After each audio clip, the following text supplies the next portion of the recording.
So what I'm planning to do is to basically go over the Monroe Price text, chapters 1 and 9, and then tomorrow we can discuss the background to it.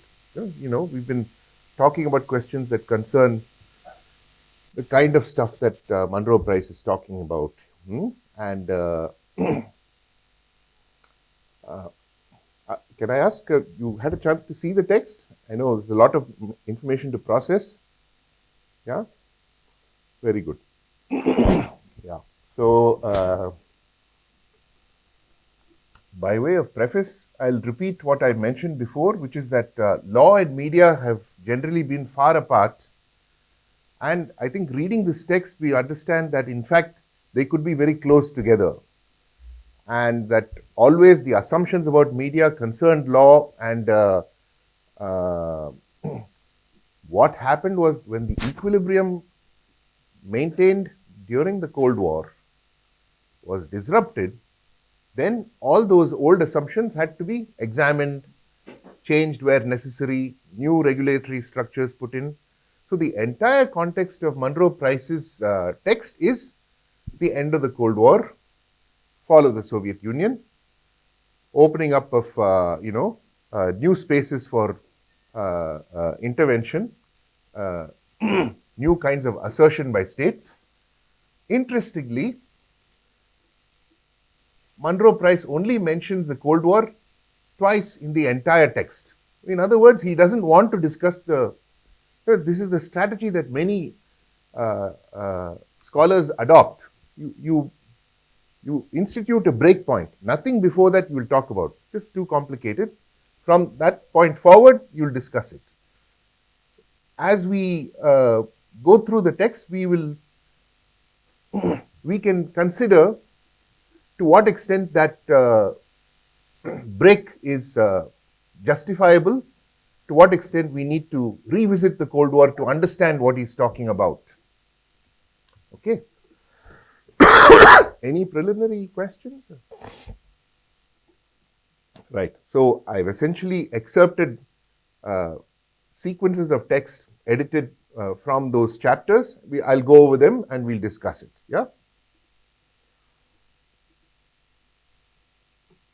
So, in a time of global media interconnections, practices of broadcasting or of the internet in one state affect the political and legal climate of other states. Okay, sentence from chapter 1. My thought is, in a time of global media interconnections. So, when do global media interconnections begin? Have they begun only after the end of the Cold War? No, they were there before that. Okay, you can say only broadcasting triggers the question of global. If there's no broadcasting, no triggering of the global category. But is that also true? There are restrictions on the import of print. There are taxes on. One of the first things that the United States, through the United Nations, did in the post-World War II period was to ban all taxes and all controls on the flow of information that every country had adopted. The United Nations adopted it as this is about freedom, this is about preventing fascism, this is about educating children, this is about creating a better world. No taxes on information, no controls on information. So in a sense, we could say that was an earlier moment of globalization, right? The division of national responses to the complexity of information inflows, into two categories or types. The first is the state's efforts to protect its own information space, its own bubble of identity against unwanted incursions. Okay, quite clear. So he's taking the state as his unit of analysis. In a sense, what we tried to do was to say there is a global world order. Let us ask, what is this world order? That is not a question Monroe Price wants to. He brings it up in the very last page, the information order. The last page he brings it up. Here he's, he would like to treat it as market for loyalties. Individual states acting as like individual persons, all free and all equal, theoretically equal, competing with each other. That's the scenario that he's constructing for his understanding. Yeah. So this is often an act of defensiveness for the protection of valuable aspects of national identity, territorial integrity, national security, strengthening of citizenship. The second category of the state to affect information inflow is the effort by a state or states to influence or alter media space and media structures outside its own boundaries or borders. Yeah? So on the one hand, the state tries to affect inside information flow. On the other hand, it tries to affect information flow outside. I use this distinction between state efforts directed inward and state efforts directed to other states to underscore my departure from a static conception in which domestic media space is the exclusive target of attention. This is very correct, and he's making a point here. Just by assuming that all our attention should be focused on domestic space, we are missing out on some important action that's going on. And of course, after the end of the Cold War, that became much more important. The most familiar category, one most associated with the debate over national sovereignty, includes states' unilateral efforts to control their own information space from undesired external influences. Okay, now let's just stop here.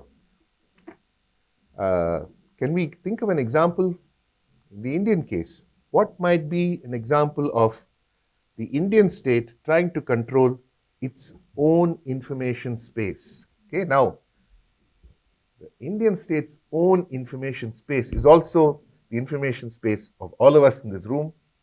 Okay, so consider that point in all its complexity. This question of a state wanting to control its own information space. So here, when you assume the state is like an individual, it is masking that complexity, that there's a lot of people within that own information space, which are themselves, not all singing the same song, so to say. Yeah, they may be conflicting with each other. The most familiar category, one most associated with the debate over national sovereignty, includes states' unilateral efforts to control their own information space from undesired influences. Soviet Union's jamming of the Radio Free Europe, Radio Liberty broadcasts. The realization that unilateral control over information space is weakening makes it more likely that there will be voluntary negotiations with states from which undesirable information originates. So again, this is the peacemaker Monroe Prize speaking, saying that there will be discussions, we will have, bilateral negotiations. Basically, no force, no coercion, it can be in a sort of law-like domain. That's his, there's a kind of optimism that runs through the book, but in the end, all the pessimism comes out, the last couple of pages, with a bang. Historically, international treaties or agreements embody such negotiation, though efforts in those areas traditionally have been quite unsuccessful. Okay, so you read it quickly, you can easily miss this. You can, the pessimism is buried within a much bigger optimistic statement. Examples of such agreements, the UN resolution of 1982 concerning direct television broadcasting would have encouraged consultation between broadcasting states and receiving states. Anybody know about this UN resolution of 1982?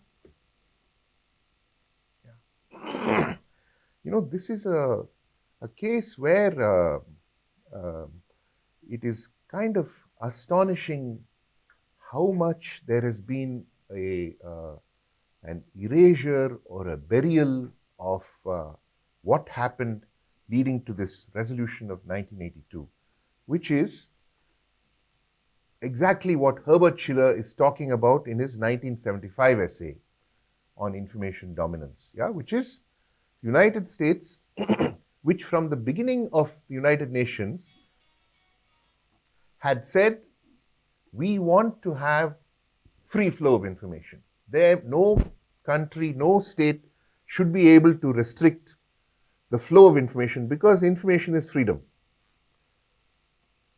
And this demand was made in a closed door meeting of the United Nations committees, and every single ally of the United States in Europe, the closest allies, this is the West, okay, said, no way. We cannot accept free flow of information. We have just experienced fascism. We have seen the power of fake news and propaganda. We absolutely reject, this demand of yours.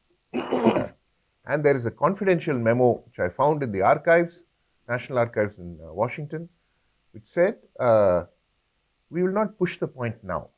Okay, we will withdraw it, but the implication was they're not deviating from the policy. We just won't push it now. Which is why when it came out again in 1975, and Schiller writes about it, it seemed like a surprise. But in fact, it was a constant. When it finally came to a vote in the UN General Assembly, every country in the world voted against the United States. It was all alone. And but the US media carried out a campaign saying this is a Soviet plot. All these poor, stupid third world countries are believing whatever they are told. And what will result if they allow this ability of every country to restrict information? Of course, dictatorship. They are just waiting to be dictators. And our information is blocked, then the freedom is blocked. Yeah. You will think this is a stupid argument, but it became very persuasive. So somebody like Anthony D. Smith, in an influential text called The Geopolitics of Information, he was the master of one of the colleges at Oxford, kind of illustrious career as a public intellectual and so on. He examined this debate and said, he took the side of the United States. That basically, these are all dictatorships in waiting, and the West. So it became now, in the course of the rejection of the US demand, the West came together through civil society, through campaigns in the public sphere, through media propaganda, etc., that the West must hang together because communism is lurking around the corner and we have seen it and we don't like it. And Soviet Union is breathing down our neck and so forth. So this was part of in fact, it happened in the Reagan era. And the Reagan era saw a revival of the Cold War hysteria, that the big Soviet bear is waiting to attack us, and we have to build Star Wars, we have to build, all these new missile systems to prevent them from taking over the world.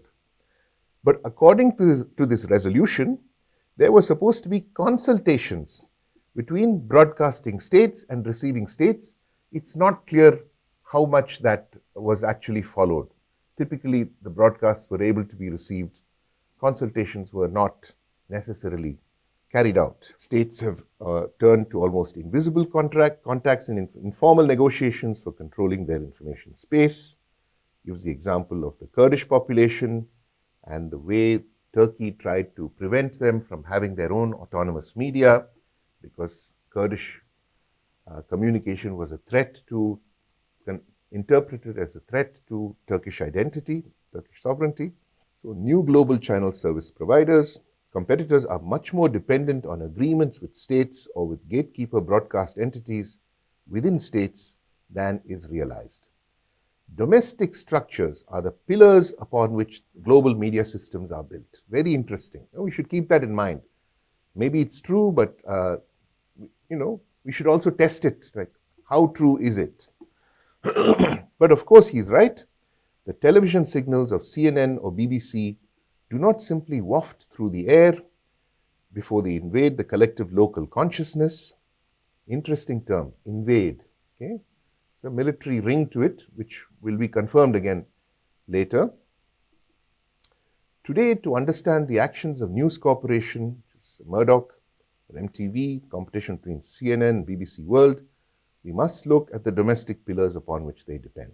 Fine. Some of the most known examples are between the receiving state and the large multinational private broadcasting firms. India, in an arrangement that soon fell apart, agreed to permit CNN to broadcast on a favored Doordarshan frequency if CNN agreed that the Indian broadcasting host would provide most of the news about its own domestic affairs. And you can see that that would have been in any case a difficult agreement to maintain. China made this agreement with that BBC would not be carried with News Corporation. Presumably, that also ran into some difficulties. So he goes on to say, we can think about this in terms of place and space. What he wants to say is, place is about something specific. It's like nation, right? Any territory which is, in the previous slide, he talked about the domestic space. So place stands for domestic space in a way. Yeah, it's what can be rigorously controlled with specific laws, the Indian laws, Chinese laws, American laws. That's where place operates. Space is where the law is fuzzy, the law is blurry. That's the international world. It's like outer space. Essentially, no borders. So place is defined by its borders. Space is defined by no borders. That's the distinction. He's using that, this couplet, these two terms, to kind of deepen the analytical scope of his argument. The opposing notions of space and place are markers for a dual perspective on the impact of technology on governments and their responses.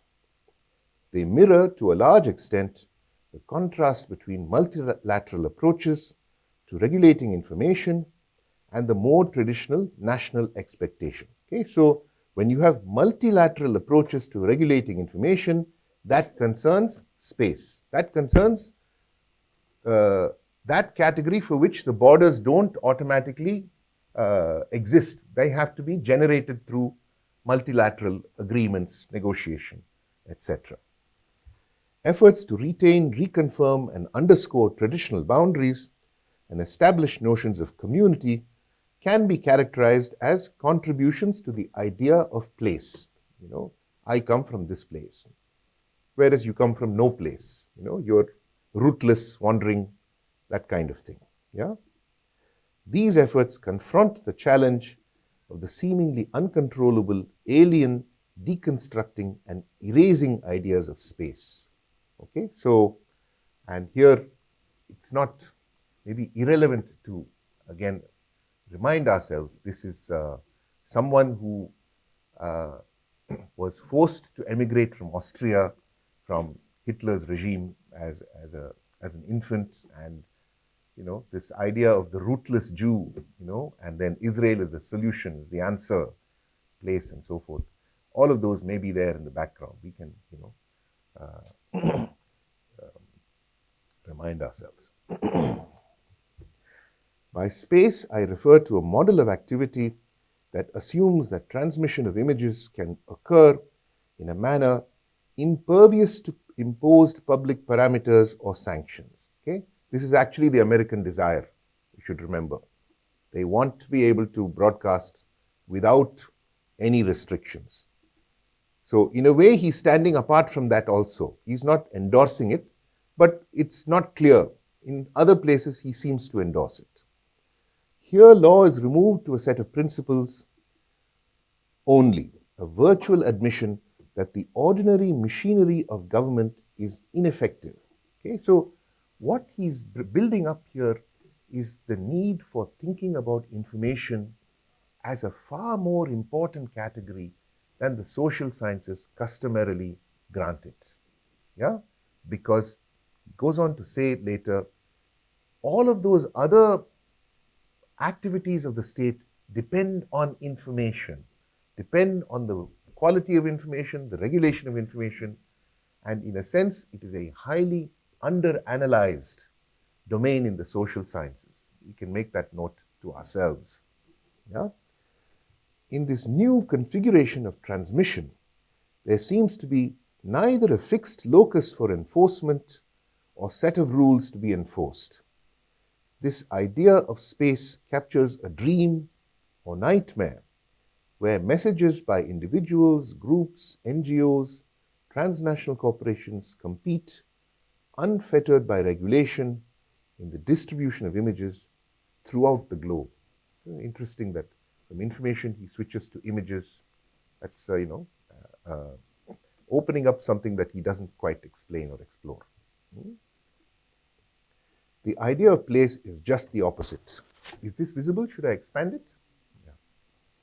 In my use of the term here, I refer to the capacity of government linked to geography to maintain control over identity-related media and to have some influence over the mixture of language and imagery that is a significant aspect of the binding nature of the nation state. Again, we cannot, we see the overtones of this argument. You might say the conception of nationalism that, say, Nehru had, to what extent was identity given this kind of overarching importance that Monroe Price assigns it, is a question. Because whether it was Nehru, whether it was Tagore, there were many arguments that said, there has to be a kind of cosmopolitanism. And it is because of that cosmopolitanism that when India was offered a seat in the UN Security Council, India said, no, China is more important. And they gave the seat to China. That's not a standard nationalist response, but it was a conception of the world which assumed kind of, that identity was not the most important thing. There was something about coexistence with your neighbors, which was very important. You can see some furrowed brows about that, But just to say, the capacity of government to maintain control over identity-related media is saying that identity is the most important thing. And I think it's a question to what extent that theme is present in the Indian communication policy arguments. As far as I've been able to see, the identity question comes up when P.C. Joshi writes in the early 1980s, something that Indian television must have identity. It's a late idea. It's not the early idea. Early idea is information, education, development, right? And it's in that sense much more, non-exclusive, more ecumenical. Yeah.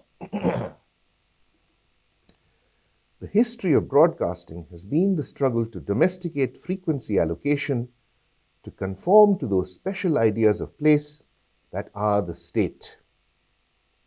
International regulations and arrangements were designed, as the League of Nations sponsored convention concerning the use of broadcasting in the cause of peace put it, to implement national service of good quality within the frontiers of the country concerned. Right, sovereignty.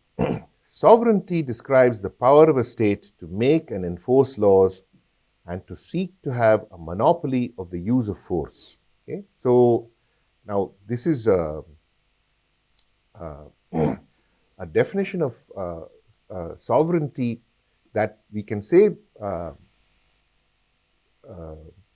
is in a direct line from the work of Carl Schmitt, which is to say, in the liberal democratic conception of the state, all of power is exercised through negotiation, accommodation, agreement, arrival at consensus, harmonious resolution of disputes and differences.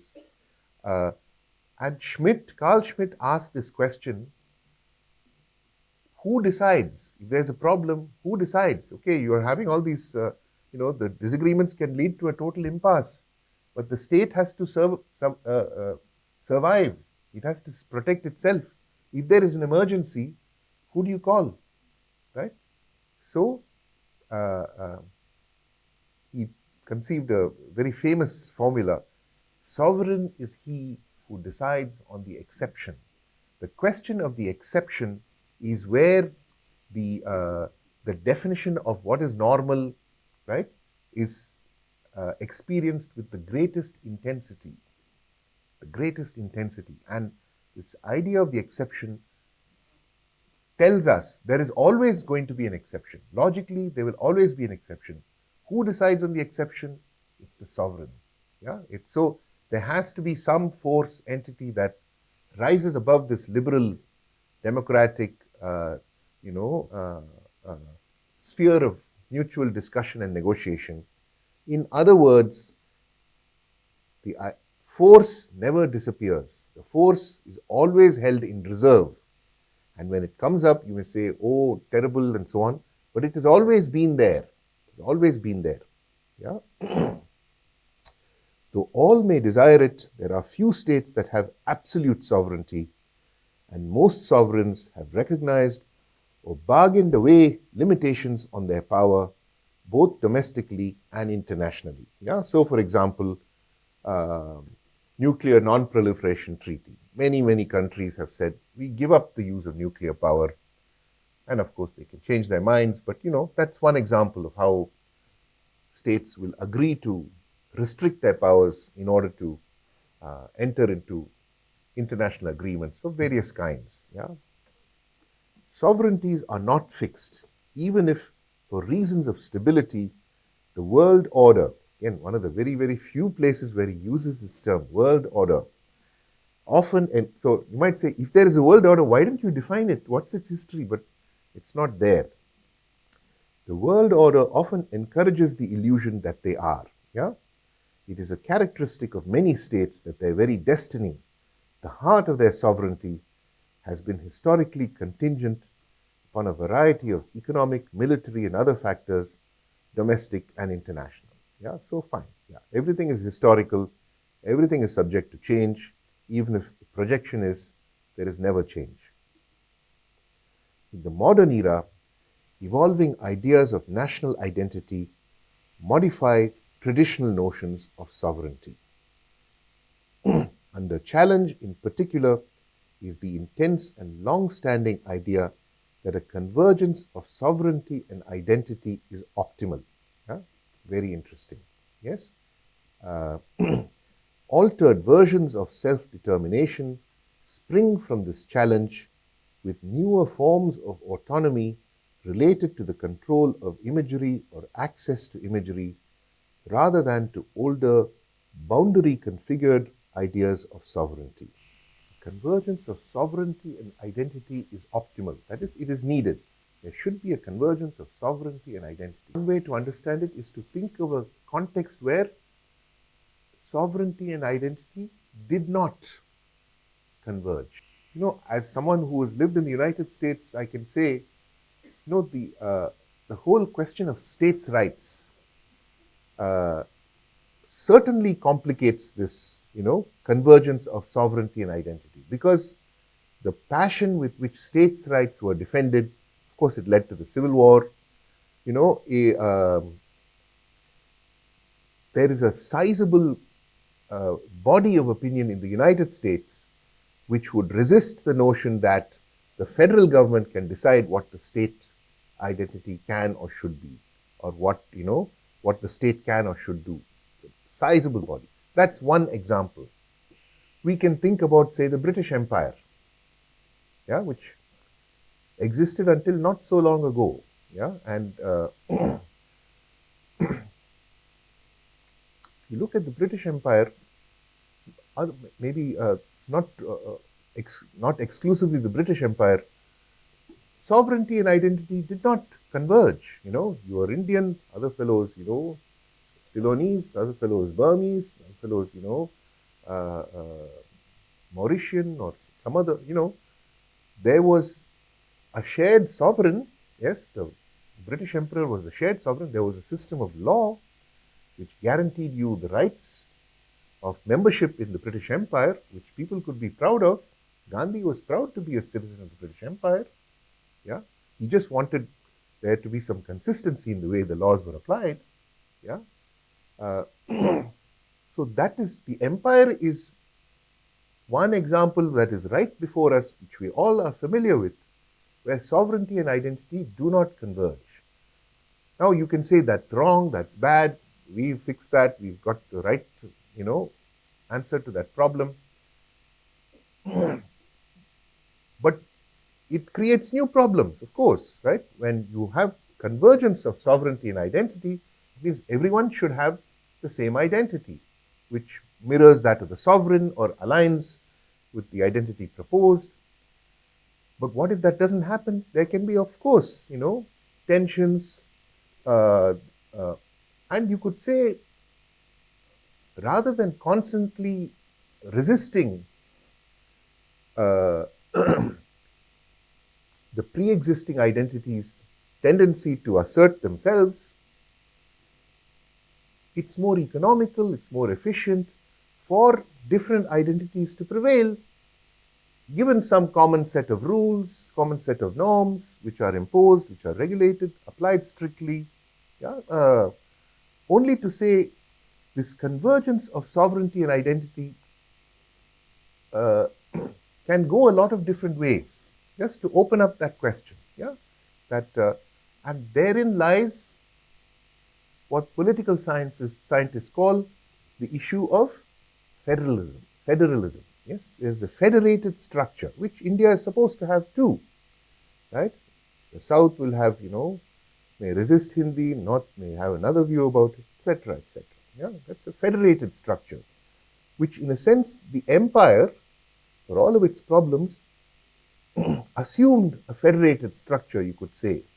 Yeah, and nationalism, especially under the new information regimes, so it's a question of the information regime, drives a tendency for sovereignty and identity to converge, to have this idea that such a convergence is understood as optimal. Yeah? So what's interesting in Monroe Price is he's relating it to changes in technology. Yeah? Altered versions of self-determination spring from this challenge, with newer forms of autonomy related to the control of imagery rather than to the older boundary-configured ideas of sovereignty. Okay?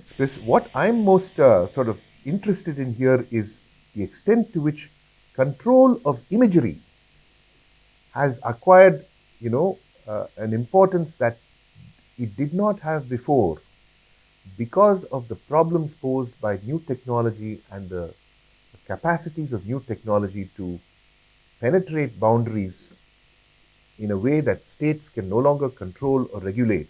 In that process, the likelihood of coercive, surveilling attitudes over information imagery are just going to escalate very, very steeply. Yeah? So rather than say this is a passion for, conservatism, we are all wanting the strong man, there's a much more clear, much more simple explanation that's available here, right? This, you can say dangers brought up by new technology and responses to these dangers, which cuts a lot of the myth-making out. Media influence what constitutes the rational, the efficacy of power, and the strengthening or weakening of cultural bonds. Okay, so that's just, let's say, an enormous power that he's identifying very quickly in one sentence. Yeah, it constitutes the rational. Imagine, they constitute what you regard as reasonable. Yeah, the efficacy of power, the strengthening or weakening of cultural bonds. If Wilbur Schramm read this, he will say this is a hypodermic model. Sorry, but here a sober legal theorist is utilizing this argument. To the extent the state depends on the consent of the governed, media are effective for persuasion and consensus building. Okay, so again, so much for the no effects model. Now, I just want to remind you that no effects model was strictly for the consumption of domestic scholarship in the United States, because the very same scholars, such as Wilbur Schramm, who repeatedly argued, no effect, no effect, don't worry, don't waste your time. The same scholars argued for media for development communication. Okay? Development communication is strong effect. So in a way, the end of the Cold War, they started to acknowledge the arguments for the third world were also relevant for the first world. Yeah? That's when they could make the admission that previously they were not able to admit that media have strong effects. Globalization means at bottom the increasing tendency toward the incapacity of the state to maintain control over the shape and mix of images. That's an interesting definition. You rarely see it defined in that way, and I think this is a useful definition. Yeah? Globalization means that the potential of the media to buttress the identity of the state and its inhabitants is altered. Globalization means that the cultural bonds and loyalties that seemed once to be within the control of the state are now less so. So sovereignty is undermined. In other words, globalization could also be interpreted as the growing inability of a sovereign to keep out unwanted signals and information. It may mean the development of an international regime and international norms, for example, human rights, to prevent a sovereign from excluding information, even when it is technically capable of doing so. Hands across the sea, development of a common vocabulary, rendering the distribution of information and entertainment more equitable. Never heard about a right to entertainment, but here it's coming. On the other hand, globalization may be said to mean an overarching umbrella of sameness, at least cultural sameness, in large regions. This is cultural imperialism, old arguments, homogenization. More specifically, globalization has been interpreted to mean the spread of a Western media culture, often a US culture of commercialization and consumerism. The scope of certain interpretations sometimes rises to suspicion of a United States imperialistic conspiracy. Communications globalism as the nefarious construct of corporate investment converting information into just another set of widgets rather than a glorious basis for national identity. Another definition or portrayal of outcome, globalization is the radical increase in the technical, economic and political costs of territorializing information. Again, this is a very useful definition, I would say. This is a definition without specifying, it could go further, but the widespread remapping of media laws is not new, though its current form, born out of the peculiar globalness of our era, is distinctive. What does he mean by peculiar globalness? And we could maybe, can I ask? What do you think this peculiar globalness might mean? The word peculiar in the US context, the way in which black-white relations are spoken about in the United States is always in terms of a peculiar intimacy. Peculiar intimacy. Why peculiar? Because of the extensive racial intermixture. Right? There are very, very, very few African Americans who are, so to say, 100% genetic stock from the continent of Africa. Right? Extensively, the white people are partly African American people are almost all partly white. Extensively. And yet, the hostility is so intense. That's why peculiar intimacy is a phrase that kind of euphemism, right, to refer to this both conflict and unacknowledged sharing. So I'm reminded of that when he speaks about peculiar globalness refers to hidden conflict, in fact, and that's what he's doing. Yeah. Every new medium, every new technology for transmitting information causes responses by those who feel threatened. A half millennium ago, revolutions in print caused fears over dominion and sovereignty, and those in control responded. Yeah, so the response, of course, was ferocious on the part of the church. Yeah, the Inquisition was launched. People were burnt at the stake. Yeah, the Catholic Church had a counter-revolution, the Jesuitical counter-revolution, reassertion of faith. In the arts, it created the Baroque movement, which was a conservative, artistic movement, which became more ornate, more elaborate, more about the privilege of the church, actually. Yeah. So he's referring to a lot of things here in this. Those in control responded. Yeah, there's a lot contained in that phrase. Even before print, when graven images held great sway, iconoclasts imposed a law of their own. The bonding of religion and state meant prohibitions too on symbols of those whose faiths were found discordant. Yeah, so he's referring to the, I think is it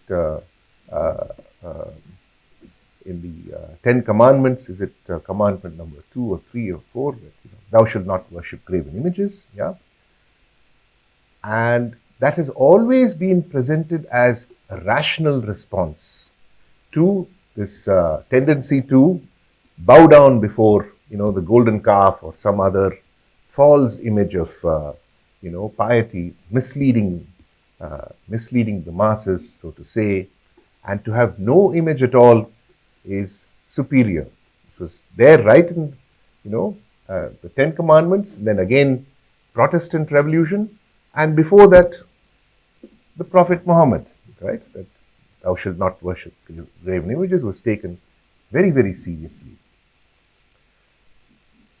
And it's, you may say that it's rational to say no images, only, ideas, but these decisions were always taken in a context of conflict. There is an existing religion which is powerful, which is controlling the image domain, and you cannot enter that image domain with some counter image because already, they've locked up the image markets. The tastes are all going to their side. So the response was no images at all. I mean, we can hypothesize, yeah? And the restriction on images, of course, disappeared without any protest with the broadcasting age. Now, if iconophilia is the law of the age, you might say, yeah, and no mention of that, yeah. So again, so much history contained in these passing remarks. Yeah, radio intrinsically knew no political boundaries until it was tamed and domesticated, and the domestication also involved modifying the technology of radio, which contained the possibility of two-way, right, broadcasting and reception, but the radio receivers that were built and circulated were deprived of the transmitting capacity. It was technologically already available, but they removed it. Yeah, and so that was part of the domestication. The 1920s and 30s were chapters in regulatory history that confirmed state interests in maintaining control of information flows within their boundaries, though even then, the growth of propaganda underscored other potentials for the radio medium. Here he's gesturing to the booming of propaganda in the United States, but also in Europe with various conservative kind of forces. By the 1970s, satellite distribution of signals presented what seemed a decisive moment in the sundering of political lines, yeah, because all previous boundaries were rendered nugatory by the capacity to broadcast across them. Now the internet, with its silent, abundant ubiquity, seems the capstone of this tendency to obliterate borders. Yeah, and we can contemplate that it's exactly when borders are most threatened that the demand for borders is most intense. That's what we're experiencing today, right? We are actually rendered vaporous, and that's precisely when all of our, attention is urged to make them more important, more central to our identity, etc. That's a paradox we have to understand. Central to much of modern scholarship is the idea that modern technologies can be, in Ithiel de Solapul's memorable phrase, technologies of freedom. Maybe you've heard this phrase, but it was indeed became a slogan. Ithiel de Solapul was one of the many scholars who was a code warrior. Yeah, he was very much involved in psychological warfare, psychological operations, and then sort of moved to writing about the spread of technology in this kind of way, essentially promoting the spread of media. Technologies of freedom were called such precisely because of the capacity to overwhelm boundaries, whether physical or legislative, and as a result, they become key to the spread of democracy. Okay, so here it's a different tone from some of the other statements he's already made, where he's saying it's creating problems, the state will have to decide what to do, how will sovereignty and identity converge, now, it's going to be more coercion. Here suddenly he takes it. So it's an unresolved question for him, it seems like. He's not being quite consistent on this issue. Yeah? Political transitions now taking place seem clear manifestations of this view. Technologies of freedom are the stuff of every morning's news, new generations of satellites, the promise of far more abundant telephony, signals reverberating around the globe. Almost everywhere, national borders are increasingly irrelevant, and technology traverses boundaries so effectively that it continues to confound current modes of media and political organization. States have national security needs, and these too, as we have seen in the wake of September 11, have radically transformative consequences for media policies. It is vital to examine the complexities and contradictions in Western attitudes toward unmediated distribution of information, the historic problem of oscillating between demands for freedom and concern over content. Okay, so it's a little bit of fudging going on here because it was not the Western attitude, it was the United States attitude, which then, after more than 2 decades, it took them more than 2 decades to win over Europe so that they could then say the West. So that achievement of making it the West was, by no means guaranteed. Yeah? But this is a very good point. We do not yet know what constitutes an ideal global republic of information. We do not yet know what constitutes an ideal global republic of information. At the same time that the function of the state and its capacity to describe and enforce law is brought into doubt, lawmaking and the invocation of the need and power to control imagery increase. Again, this kind of paradox is terribly interesting. Just as borders become more important when they are harder to achieve, law becomes more important when it is harder to achieve. Yeah, so that paradox we have to grasp because we can have a better understanding of the internal conflicts behind positions that tend to be taken. There must be this law or this identity, or that in fact it's in the context where it's harder and harder to achieve that law, to achieve a certain identity. So then you may be implicitly sanctioning a wholly new set of conditions to enable what you have said must be had. But you're not examining the conditions for that. This is the point. Unless you examine the conditions, then your understanding is incomplete.